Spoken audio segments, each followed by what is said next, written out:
1971 সালের 25শে মার্চ, ইতিহাসের এক ভয়াবহতম রাত।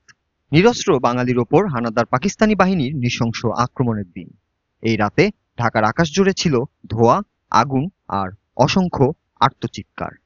অপারেশন সার্চলাইট এই নীল নকশার পরিকল্পনা হয়েছিল বাঙালির স্বাধীনতার স্বপ্নকে চিরতরে শেষ করে দেওয়ার জন্য। রাতের অন্ধকারে রাজারবাগ পুলিশ লাইন, ঢাকা বিশ্ববিদ্যালয়, পিলখানা সবখানেই ঝাঁপিয়ে পড়ে পাকিস্তানি সেনারা, নির্বিচারে হত্যা করে ঘুমন্ত মানুষকে।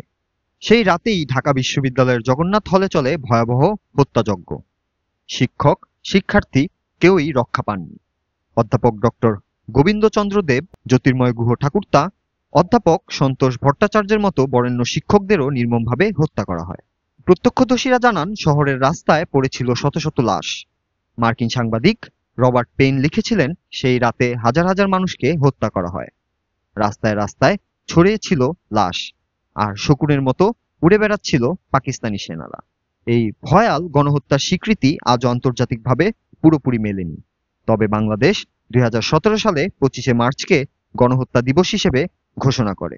আজকের এই দিনে আমাদের প্রতিজ্ঞা, শহীদদের আত্মত্যাগ বৃথা যেতে দেব না। এই গণহত্যার আন্তর্জাতিক স্বীকৃতি আদায়ে আমাদের প্রচেষ্টা চলবে। জাতির ইতিহাসে 25শে মার্চ এক কালো রাত। এই রাতের শহীদদের প্রতি জানাই গভীর শ্রদ্ধা। নূর রাজু, খবরের দেশ, ঢাকা।